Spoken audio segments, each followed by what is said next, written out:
Assalamualaikum warahmatullahi wabarakatuh. Di sini saya Ladiza Dewanti Putri akan menyampaikan bab mengenai penjelasan urutan ayat di dalam Al-Quran. Yang pertama kita akan membahas terlebih dahulu mengenai pengertian ayat.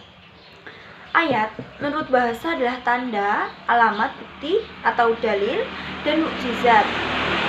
Sedangkan menurut istilah, ayat mempunyai beberapa pendapat, yaitu yang pertama, ayat adalah sejumlah kalam Allah yang masuk dalam surat di dalam Al-Quran.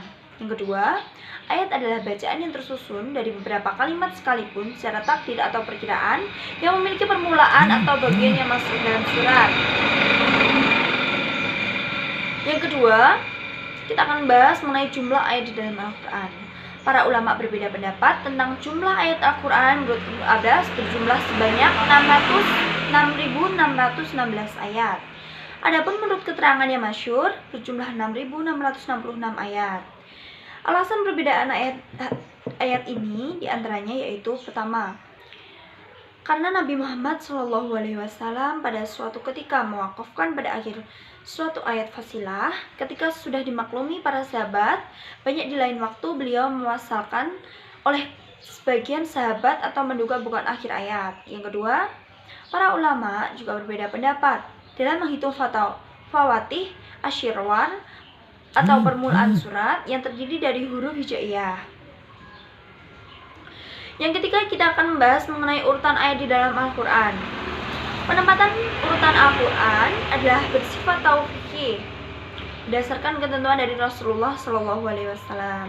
Pendapat ini banyak didukung oleh beberapa ulama seperti Imam Zarqasi, Ahmad bin Ibrahim bin Syubair al-Andalusi, Imam Asyuyuti memperkuat. Ia berkata, baik kesepakatan ulama maupun nas menunjukkan bahwa sistematika ayat taufikih mengikuti penetapan Rasulullah.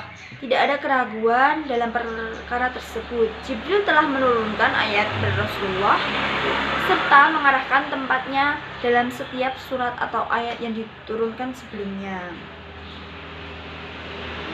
Selanjutnya, kita akan membahas mengenai penjelasan urutan surat dalam Al-Quran. Pengertian surat. Surat adalah bahasa Arab berantai manzilah atau kedudukan, syaraf atau kemuliaan. Dari segi bahasa, kata surat jamaknya syuar, yang berarti kedudukan atau tempat yang tinggi. Sesuai kedudukan Al-Quran karena dia diturunkan dari tempat yang tinggi sesuai dengan kedudukan. Yang kedua, penanaman surat.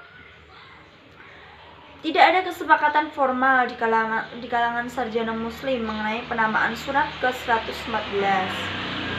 Surat tersebut sekalipun tata urutannya telah ditetapkan dalam Mushaf Utsmani. Urutan surat dalam Al-Quran. Para ulama berbeda pendapat tentang tertib surat Al-Quran, yaitu yang pertama, taufikih, dan ditangani langsung oleh Nabi sebagaimana diberitahukan oleh malaikat Jibril kepadanya atas perintah Allah. Yang kedua, ijtihad para sahabat, sebab ternyata ada perbedaan tertib dalam mushaf-mushaf mereka. Misalnya mushaf Ali disusun menurut tertib nuzul, yakni dimulai dengan Iqra kemudian Al-Mudaththir. Yang ketiga, sebagian surat tertibnya bersifat taufikih dan sebagaimana lainnya berdasarkan ijtihad para sahabat.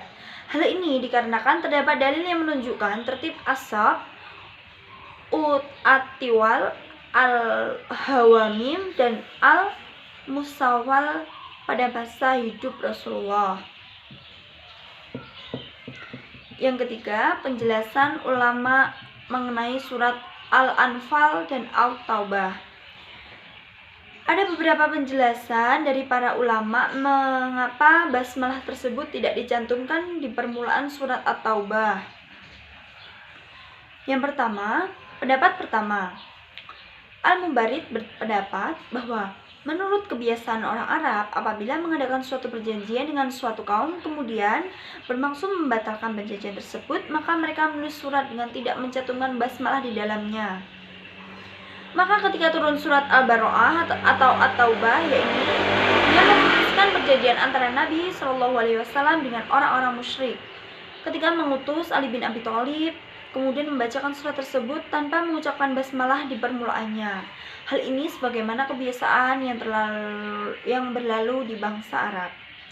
Yang kedua, pendapat kedua riwayat Ibnu Abi Syaibah, Ahmad, dan Ibnu Mardawih dari Ibnu radhiyallahu anhu bahwa ia pernah bertanya kepada Ali bin Abi Thalib tentang sebab basmalah tidak ditulis di permulaan surat At-Taubah. Ali menjawab, basmalah adalah aman atau mengandung rasa aman, sedangkan At-Taubah turun dengan pedang atau perkataan dengan peperangan. Yang selanjutnya, pengertian takhis Al-Quran dan hukum melakukannya. Yang pertama, pengertian tankhis. Tankhis berarti pengurangan. Al-Quran adalah kitab Allah SWT yang paling agung yang diturunkan oleh Allah melalui malaikat Jibril kepada makhluk termulia yaitu Nabi Muhammad SAW, kepada umat termulia yang ditampilkan kepada manusia dengan peraturan kefasuhan bahasa terbaik yaitu bahasa Arab. Tankhis Al-Quran adalah membaca Al-Quran secara tidak teratur, misalnya mencampurkan ayat yang berbeda dalam sholat yang digabungkan. Contohnya, membaca ayat dengan terbalik, ayat 5, kemudian ayat 4, dan kemudian ayat 3, sampai seterusnya.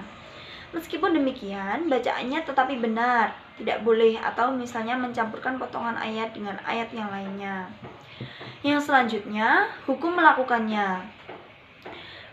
Hukumnya haram, tidak diperbolehkan menurut jumhur ulama.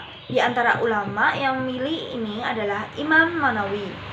Sungguh Allah telah menjamin keasliannya sehingga selamat dari revisi atau perubahan, baik berupa penambahan atau pengurangan. Tapi pembahasan tankhis dalam Al-Quran juga tankhis surat yang diperbolehkan, contohnya surat Al-Fatihah, surat An-Nas, lalu rakaat kedua bacaan Al-Fatihah, lalu Al-Baqarah yang diperbolehkan. Demikian penjelasan dari saya. Apabila ada kurang lebihnya, saya mohon maaf yang sebesar-besarnya. Wassalamualaikum warahmatullahi wabarakatuh.